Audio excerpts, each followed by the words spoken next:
Ladies and gentlemen, welcome aboard Star Lisa Airlines Flight 234D. Please follow along with the safety card located on the seat pocket in front of you. Please make sure that your seatbelt is fastened securely at this time. To fasten, pull loose the metal buckle into the holder. Tighten so it fits around your waist. To fasten, then pull loose the metal belt. Also, make sure all carry-on items are stored in the overhead bins or under the seat in front of you.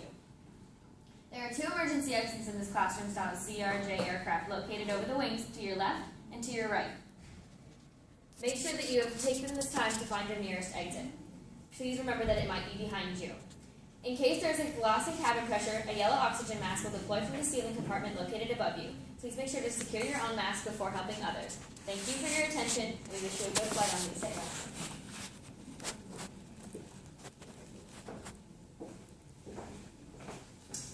Okay, the first stop is Thailand.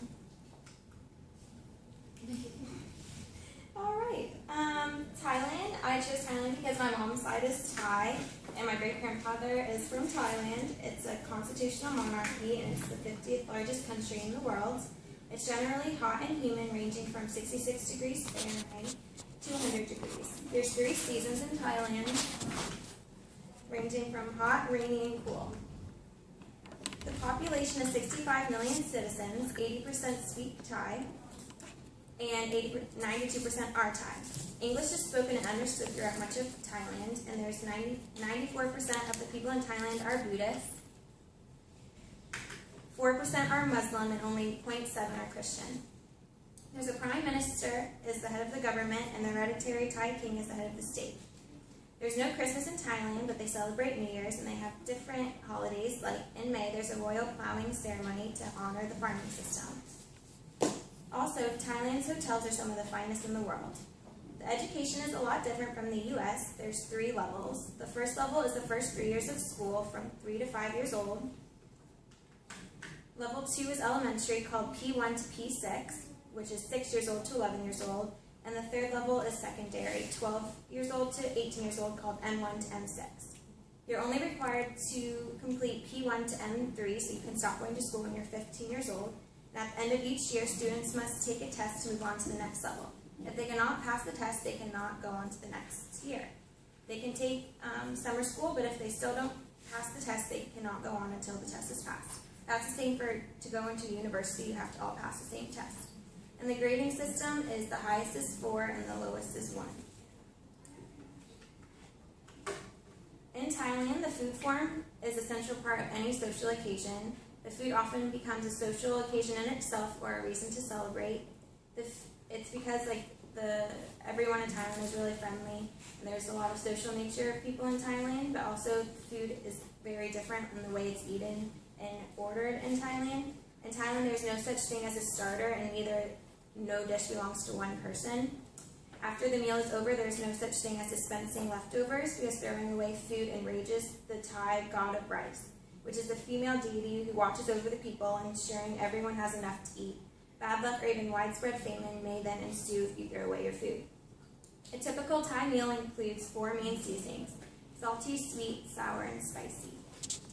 Popular snacks consist spring rolls, chicken and beef, raw vegetables with spicy dip, soups, salads, and sweets. Thai food presentation is among the most exquisite in the world. They're decorated with a variety of carved vegetables and fruits which are turned into flowers. The spiciness of Thai cuisine is well known, and curry is the most popular. There's a lot of do's and don'ts in Thailand. Affection in public.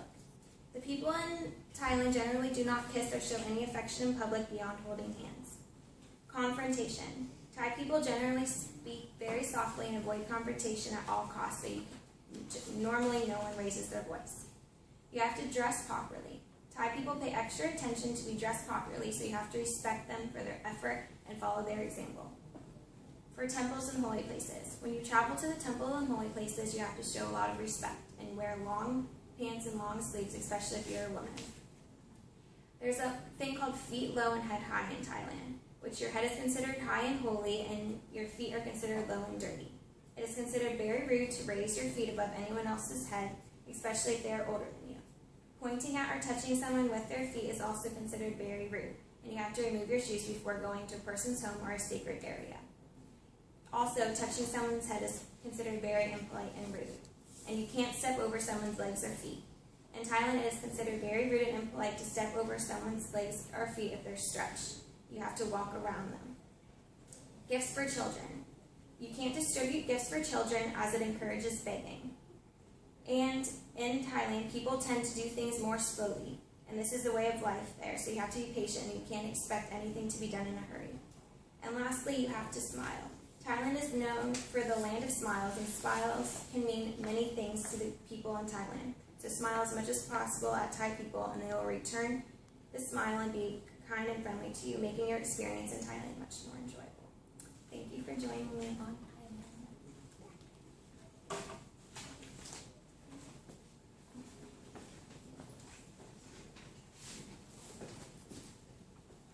Thank you for visiting Ghana. Ghana is a beautiful country, sandwiched between Ivory Coast, Togo, Burkina Faso, and the Atlantic Ocean.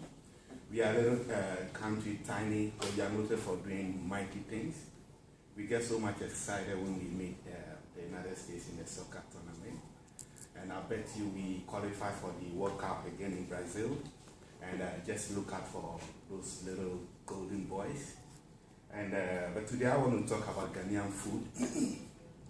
Ghanaian staples is actually made up of maize, cassava, yuca, and rice. We have a lot of American rice on the Ghanaian market, and that is the main staple of Ghanaians typically. And the family, the nuclear family in Ghana roughly would love to, prepare homemade food because of the culture. Most of the time, you find a wife and the husband and the kids, with a homemade food, fufu, and so many other things. But because of work pressure today, a lot of families wouldn't spend so much time at home. They want to spend so much time at work, and it wouldn't be possible to ride back home for food. So this gives rise to restaurants called chop bars. Ghanaians call it chop bars. And some of the names that you find on these restaurants are really funny. Because, for instance, one is called Don't Mind Your Wife Chop Bar. Because the emphasis is so much on family life. They come up with names just to create fun and to let the wife at home know that, look, there's something going on out there. Just release your family for a minute. See, so don't mind your wife, chopper, So these are some of the funny names we have. And for some of the food on the Ghanaian market, we have a lot of varieties. I can talk about a whole lot of it, but I just want to talk about 3 of them. The first one is fufu in light tomato soup. This fufu is prepared from yuca, cassava. And anyway, I saw cassava in Walmart, in the frozen, some time ago. I was so much excited. So this fufu you see is prepared from yuca, and then the soup is probably made from tomato sauce, and it tastes good. We prepare with goat meat, pig, varieties of snails. See, and then the second kind of delicacy we have is what we call the jollof rice. The jollof rice you see up there. Normally, if you want to prepare rice, you add rice into water. See, but for the jollof rice, the base is made up of watery stew. Watery stew. So you prepare the watery stew and you pour in the rice, and after a while you get jollof rice. See, so you decide whether you want to add some more meat, some more fish. So that is jollof rice you see up there. And the third one is what we call 1 man thousand. 1 man thousand, just like Ghanaians normally want to come up with funny names. 1,000 means that you have that Tanganyika shrimps over there, Tanganyika sardine with the shrimp. The Tanganyika sardine is very tiny, very, very, very tiny. If you want to take them one after the other, probably going to spend about 1,000 years trying to empty that plate. See, so the idea of 1,000 is there's the plate, which symbolically is one, but then you have thousands of things within the plate. See, so we decided to call it 1,000. So if you want, you call 1,000, every Ghanaian knows exactly what you are talking about. See, and then because of the cultural background, a lot of people don't patronize the chop bar, the restaurant, because too much, patronage is only a sign that you are a single man, you are not married, So it's a concept that is actually coming up gradually, but nobody will be patronizing chop bar for a very long time. You see, the value, as I said initially, is the family, the wife, the kid, the husband. So you want to prepare food at home. And that also explains why when I came to the States, I didn't know how to cook. Not because I don't want to, but then even the women in society would even discourage you from cooking. Because it's a taboo to see a man in the kitchen when women are around. You see, so when I came after my first paycheck, so much excited. Being paid in dollars, you can imagine it. But after I paid my rent, I paid my utilities, my excitement went.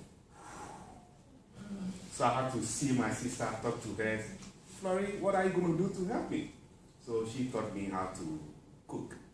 And I bet you, I'm not the best, but I think I'm doing very well in some of the Ghanaian cuisines you see here.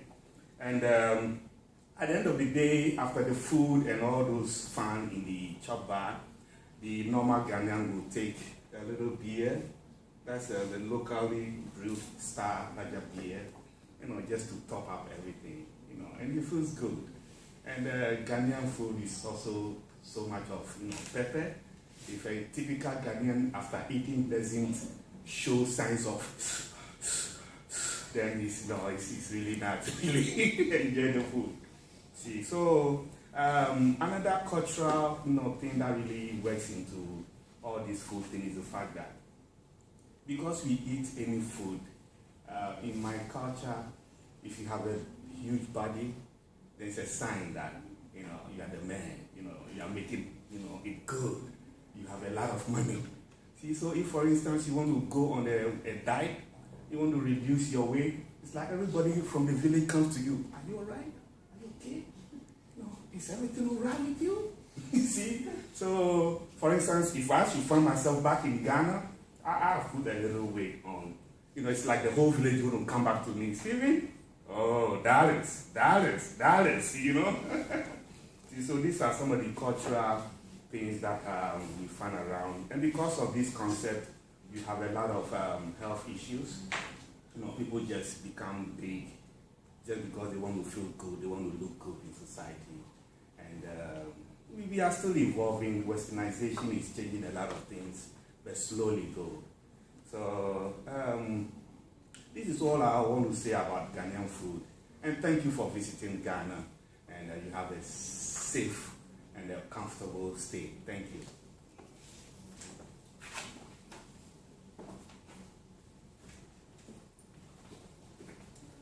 All right, welcome to Poland. First off, both my grandparents are from Poland. They moved here about 1955, something like that. A little history lesson about Poland. It's pretty much split up between 5 Slavic tribes, and one Polanian tribe actually converted or merged all these tribes together, which actually made Poland. Culture in Poland, a foreigner never feels lost in Poland. They like to show affection when they talk. They love talking to people. They love, especially English people. If you go there right now, they love talking to English people. They really do. Actually, they have a special bond of the English language. And they just love talking to people and being in a group. Another thing, education. Education over there is a very big priority. And education is compulsory until the age of 18, which is they can expect to go through school for about 18.2 years, which is a lot, actually. Yeah, so they take education very seriously. And if you don't do good in school there, it's pretty bad, actually. Another thing is family. The importance of family in Poland, it's a lot. 84% of families agree that a happy family is a lot, or means a lot.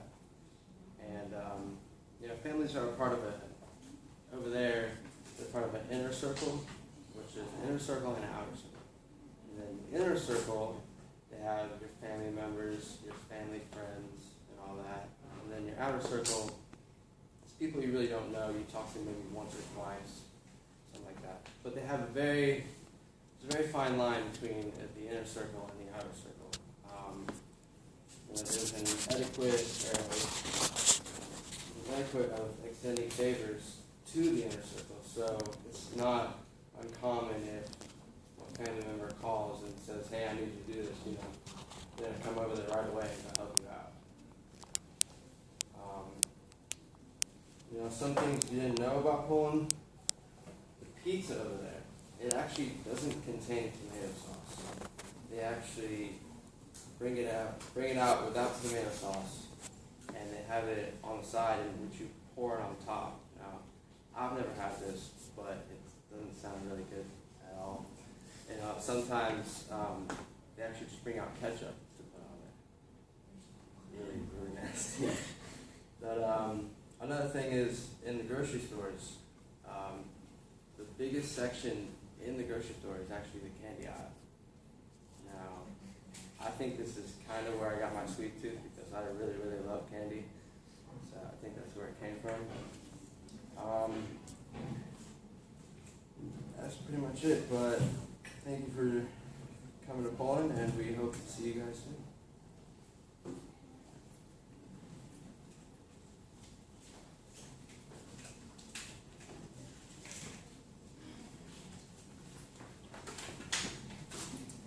Welcome all you lads and lassies to Scotland. I can't do a Scottish accent, that's about it. My mom's been there twice. She's done tons of genealogy, but I'll get to that later. First thing I want to talk about is the history of Scotland, which is actually pretty fascinating when I learned about it. It started off way before Christ, like way before, with these people called the Pictish people. They lived up here, in this northern area, the northeast area of Scotland, and they were called Pictish because they used to paint pictures on their bodies with blue paint. It's kind of weird, but yeah. And then all of a sudden, somewhere around the early medieval times, the Gaels, that's where you get the word Gaelic, they're also called the Scots. They come in from Northern Ireland and they start living around here.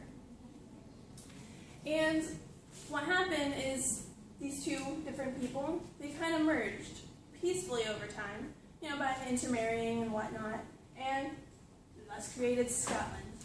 Very peaceful town. The government in Scotland, they have their own parliament. That means they make their own laws. That means they have their own judges and courts and the whole shebang. But they do actually pay taxes to England still. But in September of 2014, they are going to be voting to become independent from the UK. So, woo.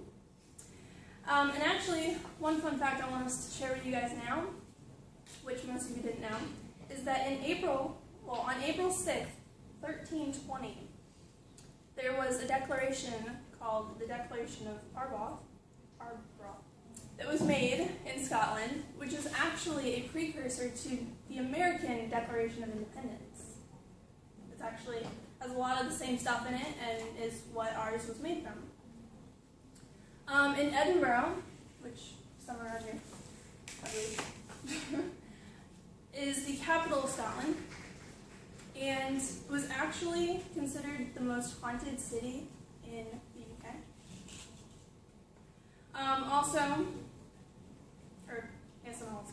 Also, it was built on an old volcano, which I didn't know until I did my research.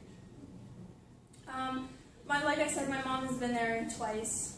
She loves it there. She's done tons of genealogy. Apparently, my family comes back from border reavers who lived on the border of Scotland and England. And the story with them is when King James took a hold of Scotland and England, he didn't like the border reavers, my family.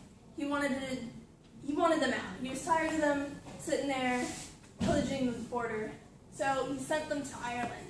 Well, they hated it in Ireland, and the potato famine and whatnot kind of kicked them out. So they came back to Scotland eventually, and they couldn't find work. They couldn't do anything. They were just flailing around. So they decided to come to America, and that's how my family started in America, which is awesome because I like it here. But I do want to visit Scotland one day. And for your information, my mom has tried haggis, and she likes it. A couple more fun facts is, did you know the official animal of Scotland is a unicorn?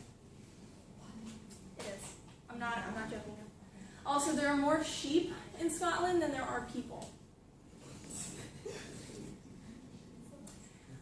And there are the same number of Scottish people in America as there are in Scotland. So there's double the amount of Scottish people in the world, just Scotland and America. Also, there are 790 islands around Scotland in the Scottish Isles, but only 130 of them are inhabited. And personal fun fact that you guys might like, is that a man named Charles Mackintosh actually created the raincoats, and in the UK they call it a Mac, which I found interesting. But thank you for coming to Scotland, and I hope you guys like it, and I hope you guys look into it a little more. Thank you.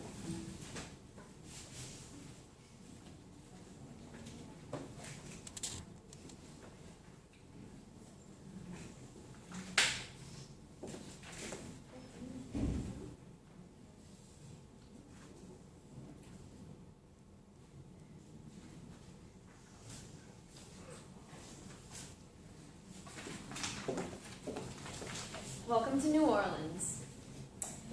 New Orleans, you'll find really quickly that the bars, they don't close. The food is pretty spicy. There are a lot of weird sounding voices, but none of them are Southern. Because music is always pulsing everywhere, and it's just basically a party all the time. New Orleans is not like anywhere else in the entire United States. We've got a very French influence. The Cajun accents that you hear are all French. You'll hear a lot of people talking in French, and Vietnamese is a very common language in New Orleans. New Orleans is known for its spicy food, everything that we have. They have a lot of different foods. The bars, they really seriously don't close. They will be open all day, all night, all the way through. One of the most things that people know about New Orleans is Mardi Gras. The Mardi Gras is a huge celebration there.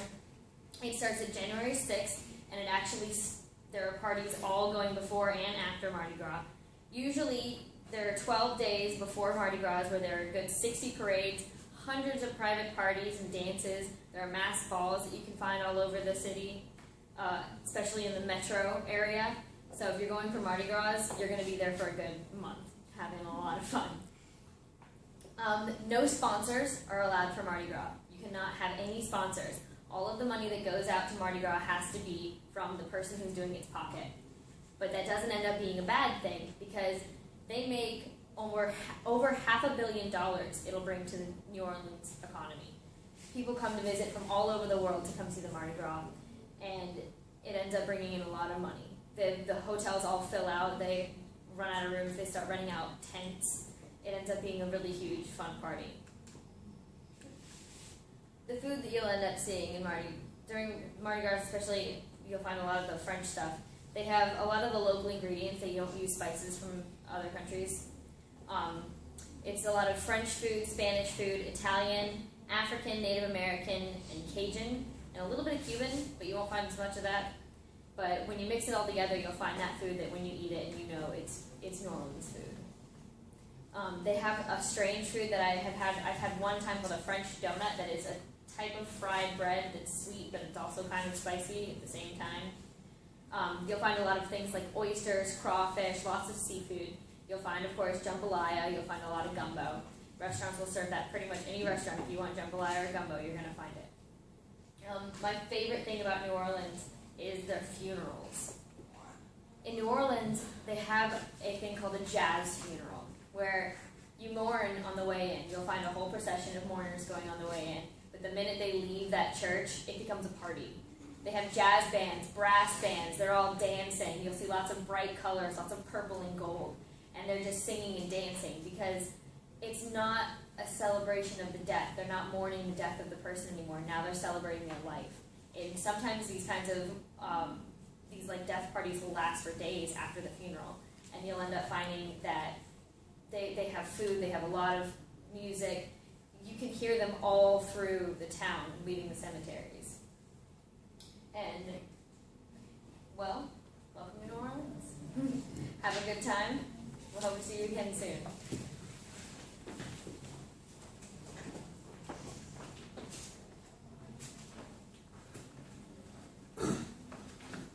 Welcome to America. I'm going to be talking about America today and different cultures and customs of America. One of the things is the food, American food. It's just kind of the classic food. I would think of it. It's just hamburgers, hot dogs, macaroni and cheese, and even meatloaf. I thought that was a little strange, but that's how it is. And it's kind of based off the different regions. Also, my favorite is the Southern style food. It's also called American comfort food. It's kind of like fried chicken, collard greens, black-eyed peas, cornbread, things like that. And then you go into like the Mexican, kind of like the Southwest style. This is like Tex-Mex, which is going to be like enchiladas, quesadillas, tacos, certain things like that. You know, the beans and rice, all the kind of stuff like that. And the American style, it kind of varies on region also. Kind of like down here, we're not going to wear, a lot of big coats, just things like that. But if you go more up north, you're going to have a lot more. The bigger coats got to deal with snow and different climates. And it's pretty casual. Like I usually dress in just a t-shirt, gym shorts, or cargo shorts, or something like that, along those lines. Just pretty casual, or denim sneakers, and just dresses. And then you go into some of the more higher up fashion where it's like Ralph Lauren, Calvin Klein, some of the other ones, Victoria's Secrets, and a lot of that is influenced by the celebrities. Kind of what a lot of people think are, higher fashion. The celebrities are going to have that. That's what they're going to have. It's not necessary for all people, but it's just kind of the custom. And then in the United States, we're a pretty sports-minded country with all kinds of different sports, with millions of things: football, basketball, baseball, all those different kinds of sports. Baseball was developed in colonial America. It was organized sport in the mid-1800s, which is kind of like our pastime. It's one of the things we always do. I play football. I've talked about it, a few times. It's just one of the things I like to do. And then American holidays, which is kind of just strictly for America, is July 4th, Memorial Day, Labor Day, Thanksgiving, President's Day, and also Veterans Day. And then one of the neat things about America is how diverse the population is and just the people. In 2009, this is a population chart. 80% of the population was white, 16% was Latino, 13% was African American, and 5% were Asian, and 1% was American Indian. And that's just one of the things about how diverse and how kind of we're just a melting pot. Everybody's heard, America's a melting pot of the world. It's just so many different people. I mean, look in this one group. There's 6 of us in here. We have, 6 different countries, or 5 or 6 different countries of where everybody's from. So that's just one of the great things about it. Nobody's the same. We all come from different, places. And thank you for going to America.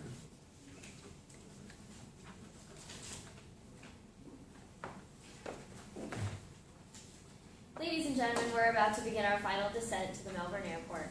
We have certainly enjoyed having you on board today, and we hope to see you again very soon. Thank you again for flying with Lisa Star Airlines, and I hope you have a wonderful